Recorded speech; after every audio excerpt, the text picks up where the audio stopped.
643 কোটি টাকা ব্যয়ে মেহেরপুর কুষ্টিয়া আঞ্চলিক মহাসড়কের প্রশস্তকরণ ও সংস্কার কাজ চলছে। মাত্র কয়েক ঘন্টার বৃষ্টিতেই ভেঙে গেছে সড়কের 20 থেকে 25টি স্থান। এই সড়কটি নির্মাণ শুরুর পর থেকেই নানা অনিয়ম ও নিম্নমানের বালু ও খোয়াসহ অন্যান্য উপকরণ ব্যবহারের অভিযোগ তুলেছেন স্থানীয়রা। অভিযোগের সত্যতার প্রমাণ হলো সম্প্রতি কয়েক ঘন্টার বৃষ্টিতেই পিচ ঢালাই করা রাস্তাটির দুই পাশ দিয়ে ভাঙতে শুরু করে। রাস্তার কাজ সঠিক হয়নি, সাইডে মাটি না থাকলে বল্লা থাকলে কি দেউ থাকবে? ঠিকাদার পাইছে ডলার কামাবে, সরকার দিছে কামি চলে, পাবলিক কষ্ট। নিয়ম যেটা কাজ করছে, বাউন্ডারি দিয়ে কাজ করছে ম্যাডাম কন্ট্রাক্টর, ওই হবে রোড। আর এটা তো আলিবাবা হয়েছে। সরজমিনে গিয়ে দেখা যায় এজিং বা কেনার ভেঙে হুমকির মুখে পড়েছে নির্মাণাধীন সড়ক। সড়কের বিভিন্ন অংশের এজিং ভেঙে পাশের জমিতে চলে গেছে। ফাটল দেখা দিয়েছে সড়কের বিভিন্ন স্থানে। সামান্য বৃষ্টিতেই কোনো কোনো স্থানে কার্পেটিং উঠে এজিং ভেঙে গেছে। কাজে নিম্নমানের ইট, খোয়া, পাথর, বালু ব্যবহার করার কারণেই সড়কের কয়েকটি স্থানে উঁচু নিচু হয়ে দেবে গেছে বলে স্থানীয়দের অভিযোগ।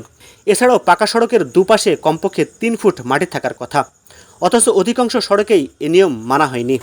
রাস্তা দুই সাইডে ভেঙে গেছে বুঝছেন, বিশেষ করে এই চোখতলা মাঠটার এই অংশটা দুই সাইডে ভেঙে গেছে। আর রাস্তার কাজটা হচ্ছে একটু নিম্নমানের হয়েছে বুঝছেন, তো কাজ খুব একটা মানসম্মত হয়নি। আমি কিছু মানুষের মুখ থেকে শুনলাম নাকি এই ইটও খুব নিম্নমানের, এবং আমি দেখছি অনেক নিম্নমানের ইট দিয়ে এই রাস্তাটা তৈরি করা হয়েছে। কোটি কোটি টাকা ব্যয় করছে এই রাস্তার পেছনে, কিন্তু হঠাৎ একদিনের বৃষ্টিতেই আমাদের রাস্তাগুলোর যে দুই পাশ মাটিগুলো সব ভেঙে যাচ্ছে। এমনকি জায়গায় জায়গায় আমরা দেখছি যে পিচ রাস্তাও ফাটল ধরেছে। এখানে আমরা দেখছি যে সরকারের কোটি কোটি টাকা জলে ভেসে যাচ্ছে, যে একদিনের বৃষ্টিতে যদি রাস্তার এইরকম হয়।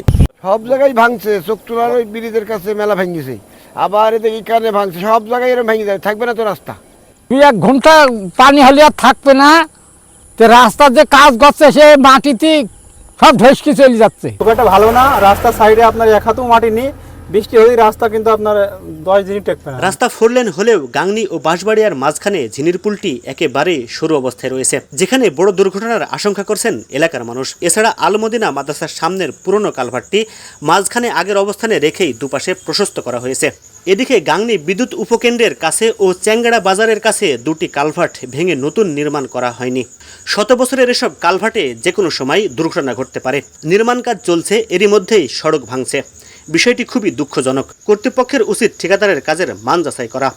রাস্তাগুলো সম্প্রসারণ করা হয়েছে, কালভার্টগুলো আগের মতোই সরু রয়েছে, ফলে যে কোনো সময় ঘটতে পারে ছোট বড় দুর্ঘটনা বলে মনে করেন এলাকাবাসী ও পথচারীরা। বাঁশবাড়ি আসতে ঝিনির পুলে এই জিনিসটা কালভার্টটা ছোট, এই লাইনটা তো 4 লাইন হয়েছে। এই 4 লাইনটা হয়েছে, এখন তো কালভার্টটা সরু হয়েছে।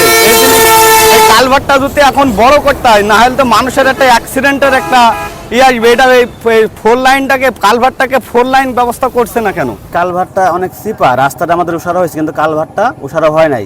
এখানে অ্যাক্সিডেন্টের সম্ভাবনা বেশি, আবার দুই সাইডে অনেক গর্ত। যদি কালভার্টটা একটু উসারা হয় তাহলে অ্যাক্সিডেন্টের হারটা কমে যাবে, আমাদের চলাচল সুবিধা। কালভার্ট ঝুঁকির মধ্যে আছে বুঝছেন, রাস্তার সাইডের মাটি ভালো দেওয়া হয়নি, মাটিটা ভেঙে চলে যাচ্ছে এবং রাস্তা ভেঙে যাচ্ছে। অলরেডি নতুন রাস্তা দেখেন বহুত জায়গায় ভেঙে গেছে, কালভার্ট ভেঙে গেছে, ও দেখেন ফাইটে গেছে।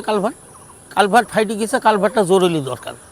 কালভার্টটা তো মেরামত করেনি ওরা, আচ্ছা পুরাতন কালভার্ট সেইভাবেই আছে, এটা কোনো ভাঙেও নি, নতুন তৈরিও করেনি। বৃষ্টির কারণে কয়েক জায়গায় ভেঙে গেছে। ঠিকাদারের লোকজন নিয়ে ভাঙে স্থান পরিদর্শন করা হয়েছে। কাজ এখনও চলমান রয়েছে বলে জানান সড়ক ও জনপথ বিভাগের উপবিভাগীয় প্রকৌশলী মিজানুর রহমান। এই বিষয়টা নিয়ে অলরেডি হচ্ছে যে পত্রিকাতেও আসছে, আমি দেখেছি এবং আমি নিজেও সাইট ভিজিট করেছি। আমাদের কাজটা তো ওখানে চলমান আছে, এবং আমি সংশ্লিষ্ট যে ঠিকাদার ছিল সেই ঠিকাদারকে নিয়ে আমি গতকালকে গেছিলাম সাইটে। আমাদের ঊর্ধ্বতন কর্তৃপক্ষ আসছিলেন এবং ওনারা রাস্তা ভিজিট করেছেন। কয়েকটা জায়গায় রেন কাটের সৃষ্টি হয়েছে এবং ওখানে কয়েকটা জায়গায় বেশ গর্তের সৃষ্টি হয়েছে, সেটা আমরা দেখেছি। এবং সংশ্লিষ্ট যে ঠিকাদার আছে সেই ঠিকাদারকে সাথে নিয়ে আমি গেছিলাম এবং তারা সেগুলো মেরামত করে দেবে এবং কাজ চলমান আছে।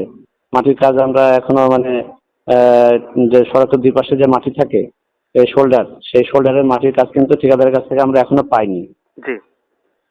ঠিকাদার মাটির কাজ করছে কেবল, এবং মাটির কাজ শেষ হলে তারপরে হচ্ছে যে যদি কোনো ত্রুটি থাকে বা কোনো পটহোলস বা কোনো কিছু হয় সেক্ষেত্রে একটা মনে করেন যে অভিযোগ আসলে এখন কাজটা চলমান।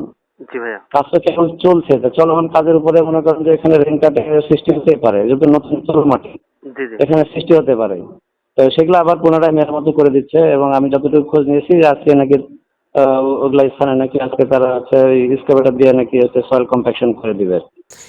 এ বিষয়ে সড়ক ও জনপথ বিভাগের প্রধান প্রকৌশলী সৈয়দ মাইনুল হাসানের সাথে মুঠোফোনে একাধিকবার যোগাযোগ করেও তাকে পাওয়া যায়নি।